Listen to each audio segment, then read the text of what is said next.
Joint director साहब को, director साहब को वहाँ से ये ऑर्डर आया है कि फिजिक्स वाला के जितने भी ऑफिशियल्स जो हमें अप्रोच करेंगे उन तक through chief education officer Kathua या बाकी डिस्ट्रिक्ट्स में भी डेटा जो है स्टूडेंट्स का, right from grade 7 to grade 12 के स्टूडेंट्स का डेटा प्रोवाइड किया जाए, ताकि वो बच्चे अपीयर हों एक नेशनल लेवल के स्कॉलरशिप टेस्ट के लिए। मैं इस विषय पर हमने, जैसे ही हमें कोई भी इस तरह की कॉरेस्पॉन्डेंस होती है, तो हमारा ये जितने भी ऑफिस बेरर्स हैं under the ample leadership of Shri Yashpal Singh ji, हमने तुरंत अपने स्टेट के ऑफिस बेरर से बात की, जिसमें आप जानते हैं श्री अजय गुप्ता जी हमारे माननीय प्रधान जी हैं, प्रेसिडेंट हैं Jammu Kashmir private school association, उनके साथ general secretary JKUT Shri Satpal Mansotra ji और ट्रेजरर हमारे श्री संजीव लुथरा जी। और उन्हीं की गाइडलाइंस में जब ये चीज़ें डिस्कस हुई तो सामने कुछ बातें ऐसी आई हैं जो कि ऐसा लगता है कि इस ऑर्डर के पीछे की मंशा क्या है। जहाँ तक एक रॉ अगर मैं बात करूं तो आजकल सारा नंबर, सारी गेम डेटा की है। तो स्टूडेंट्स का डेटा स्कूल के माध्यम से इन कोचिंग सेंटर्स तक पहुंचाया जा रहा है, so that they can approach the parents for coaching. और ये बहुत सारी चीज़ें ऐसी बनाई जा रही हैं जिसके कारण पेरेंट्स को और बच्चों को अपनी ओर लाया जाए। मैं आपके माध्यम से ये ज़रूर कहना चाहूँगा कि लगभग अगर हम 2025 के डाटा की बात करें तो लगभग 23 लाख बच्चे अपीयर हुए, रजिस्टर्ड हुए नीट के लिए, JEE के लिए। और कितनी सीट्स हैं हम जानते हैं, कितने क्वालिफाई, 12 लाख के करीब का डेटा है। तो इतना बड़ा जो नंबर है वो खाली एक ही सेक्शन में, जहां की दूसरी ओर न्यू एजुकेशन पॉलिसी 2020 एक ओवरऑल हॉलिस्टिक डेवलपमेंट की बात करती है। वो बात करती है कि बच्चों को हर प्रोफेशन में उनकी प्रोफेशनल जो ग्रोथ हो, स्किल बेस्ड एजुकेशन हो। तो कहीं ना कहीं इस और रुझान जो है, अब पेरेंट्स के लेवल की बात करें या बच्चों को बात करें, उनको अपॉर्चुनिटीज, करियर अपॉर्चुनिटीज की बात करें, तो अभी भी बहुत सारे बच्चे और पेरेंट्स इस जाल में उलझे हुए हैं कि भाई नीट करना है या JEE करना है। हालांकि हमारी भारत सरकार और जो न्यू एजुकेशन पॉलिसी है वो कहती है इसमें बहुत सारी अपॉर्चुनिटीज हैं, बहुत अलग अलग तरह के करियर्स हैं जिस और बच्चों को ले जाना बहुत जरूरी है। लेकिन इस तरह के अगर ऑर्डर्स आएंगे तो उसका क्या आगे रिजल्ट रहेगा, बच्चों पर क्या इंपैक्ट पड़ेगा, प्राइवेट इंस्टीट्यूशंस, जो प्राइवेट स्कूल्स हैं, गवर्नमेंट स्कूल्स हैं, केंद्रीय विद्यालय हैं जिनको कवर किया गया है इसके अंडर, उन पर क्या परिणाम रहेगा। तो मैं अनुरोध करूंगा इस मुद्दे पर आज हमसे चर्चा करेंगे, ये बात करेंगे आदरणीय हमारे वाइस प्रेसिडेंट और Jammu Kashmir private school association state level के पे ये ऑर्गेनाइजर की भूमिका निभा रहे हैं जनाब डॉक्टर मदन मोहन शर्मा जी। ये इस समय अपनी प्रतिक्रिया बताएंगे इस पे कि ये ऑर्डर जो निकला है फिजिक्स वाला, जो एक प्राइवेट कोचिंग इंस्टीट्यूट है, उनके टेस्ट के लिए जो बच्चों को हमने यूं कह ले कि मोटिवेट करना है या पेरेंट्स को वो मोटिवेट करना है, ये डेटा प्रोवाइड करना है, तो क्या इनकी प्रतिक्रिया है। और इनके बाद ही मैं रिक्वेस्ट करूंगा, फिर हमारे प्रेसिडेंट श्री यशपाल सिंह जी भी अपनी बात रखेंगे। अनुरोध करूंगा डॉक्टर मदन मोहन शर्मा जी से, प्लीज। जी सर, बताएंगे किस विषय को लेकर आज पत्रकार वार्ता आयोजित की गई। धन्यवाद नरेश जी। सबसे पहले मीडिया बंधुओं का आभार। जैसे कि नरेश जी ने आपको सारा कुछ ये बता ही दिया कि हम किस विषय पर आज यहाँ एकत्र हुए हैं और ये प्रेस वार्ता किस विषय पर हो रही है। फिजिक्स वाला की तरफ से कोई एक स्कॉलरशिप टेस्ट जो है कंडक्ट होने जा रहा है। मैं धन्यवाद देना चाहूँगा सरकार को कि उन्होंने हमारे विद्यार्थियों के प्रति कुछ सोचा, परंतु माध्यम जो बनाया वो एक प्राइवेट कोचिंग सेंटर फिजिक्स वाला का, तो जिसमें वो 500 बच्चों का टारगेट लेके चल रहे हैं। 500 बच्चों को वो स्कॉलरशिप देंगे, जिसमें 250 करोड़ रुपए का खर्चा होगा। इसके साथ वो 2 करोड़ 50 लाख रुपया कैश प्राइज भी देंगे। ये टोटल अगर हम इसको इकट्ठा करें 252.5 करोड़ रुपए बनते हैं। ये सारा जो पैसा है ये कहां से आया है इसके प्रति भी हम बात करेंगे। अब क्वेश्चन आता है कि ये 252 करोड़ रुपए जो हैं ये फिजिक्स वाला कहां से ला रहा है।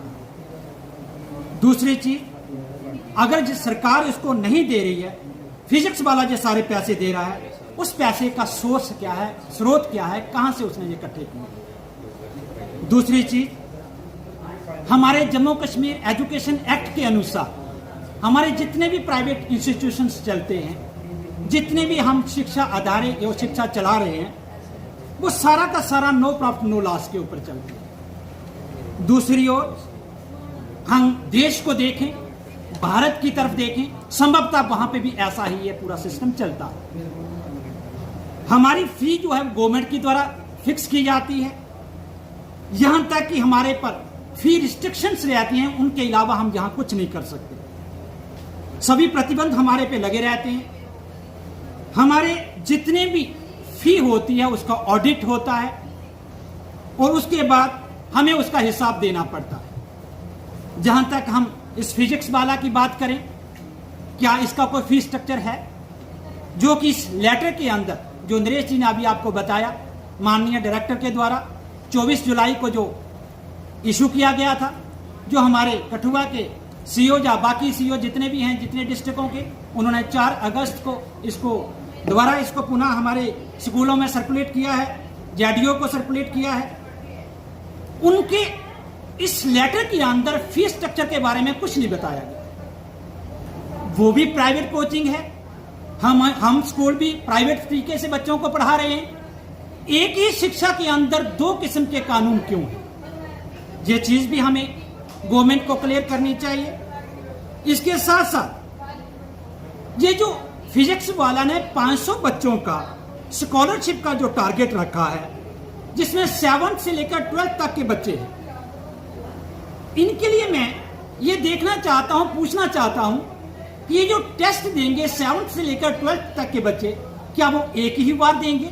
जो 7th का बच्चा मान लो एक बार टेस्ट क्वालिफाई कर लेता है, क्या 12th तक उसको फ्री कोचिंग दी जाएगी एज पर द लेटर जो कहा गया है?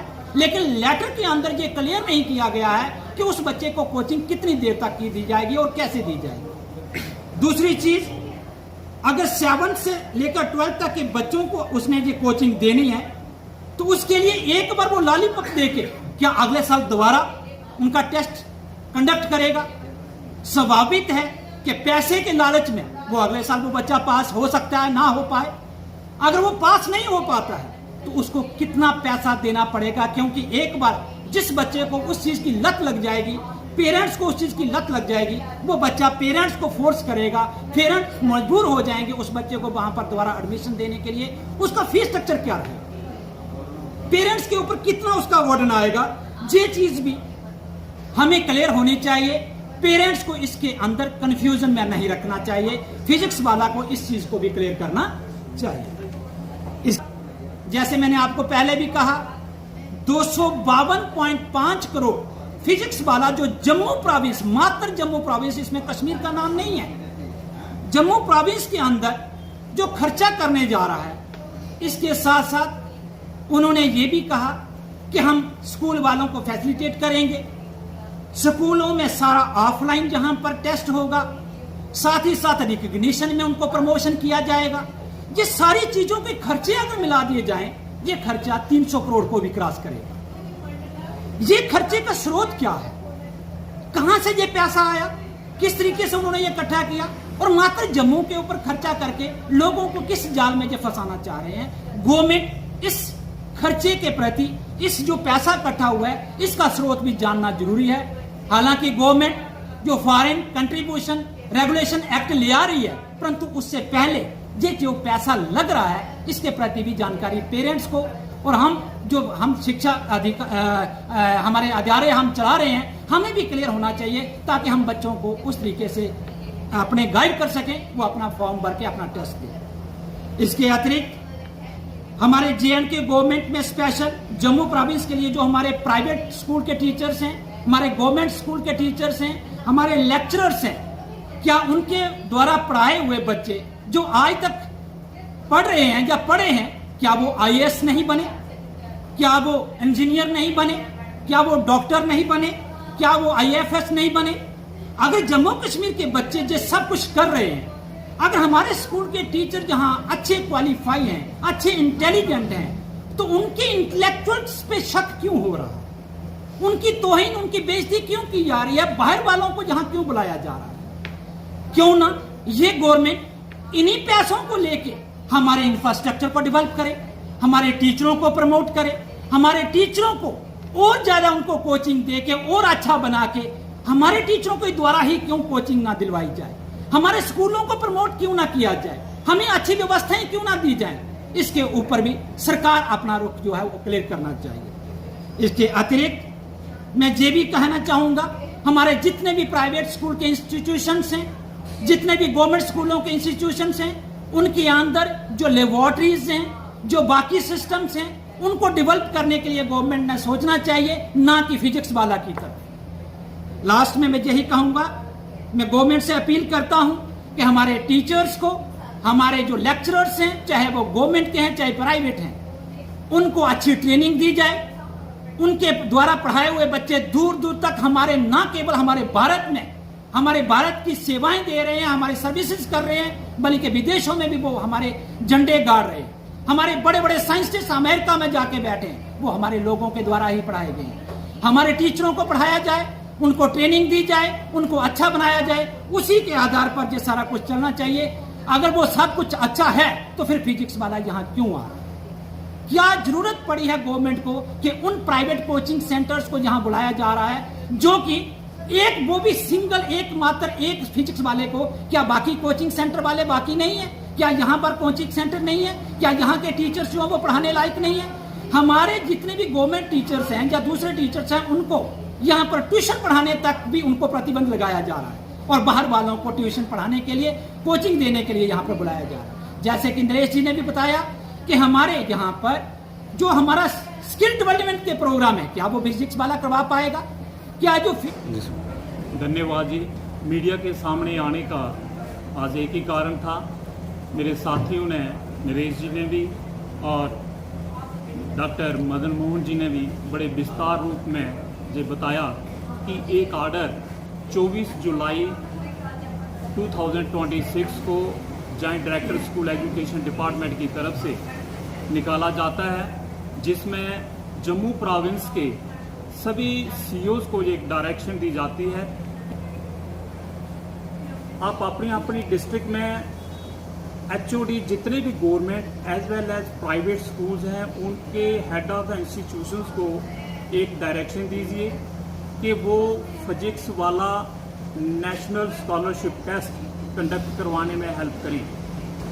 अब क्वेश्चन राइज होता है कि ये जो टेस्ट होगा 7th to 12th क्लास के बच्चे इसमें इन्वॉल्व होंगे, उन बच्चों का डाटा हर इंस्टीट्यूशंस को प्रोवाइड करना पड़ेगा, जिसके बाद क्या रहता है कि वो जो ये इंस्टीट्यूशन, कोचिंग इंस्टीट्यूशंस है जिसके बारे में बात की जा रही है, वो पेरेंट्स को एक पर्टिकुलर मैसेज भेजेंगे और इसमें परेशानी, पेरेंट्स को परेशानी होगी। मेरा ये कहना है कि आज गवर्नमेंट को ऐसी क्या ज़रूरत पड़ गई कि वो पर्टिकुलरली एक कोचिंग सेंटर को प्रमोट करने जा रही है। क्या एक कोचिंग सेंटर हमारे पूरे जम्मू प्रोविंस को एजुकेशन दे सकता है?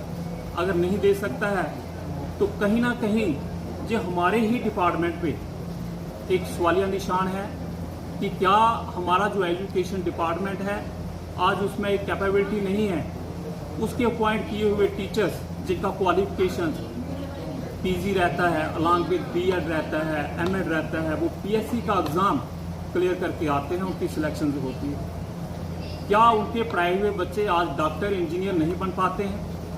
अगर नहीं बन पाएंगे तो मेरा ये मानना है कि डिपार्टमेंट को कहीं ना कहीं इसको ऊपर सोच विचार करना होगा कि आज हमारे पढ़ाए हुए बच्चे, आज हमें क्यों कोचिंग सेंटर्स की जरूरत पड़ रही है, आज हम क्यों पर्टिकुलरली किसी कोचिंग सेंटर को प्रमोट करने जा रहे हैं। हमें अगर लगता है कि प्रॉब्लम है तो हमें उस एजुकेशन सिस्टम में इम्प्रूवमेंट लाना पड़ेगा, हमें देखना पड़ेगा, क्योंकि हम किसी के कंधे पे, कोचिंग सेंटर के ऊपर कंधे पे या उनके ऊपर बिलीव करके हम अपने एजुकेशन सिस्टम को नहीं इम्प्रूव कर सकते। एक कोचिंग सेंटर जिसमें मुझे लगता है कि इसमें हमारे जो बच्चे होंगे, एक तो उसमें एक इंकरेजमेंट मिलेगी कि वो कोचिंग सेंटर की तरफ जाएंगे।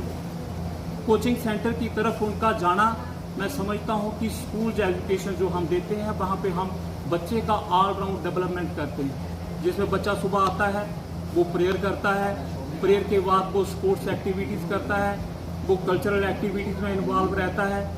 ये सब कुल मिला के बच्चे का एक ऑल राउंड डेवलपमेंट रहता है। इवन कि अगर हम दूसरी तरफ कोचिंग सेंटर को देखें, वहाँ पे अगर वो ऑफलाइन रहेगा या ऑनलाइन रहेगा, वहाँ पे बच्चे का सिटिंग रहता है 5-6 घंटे।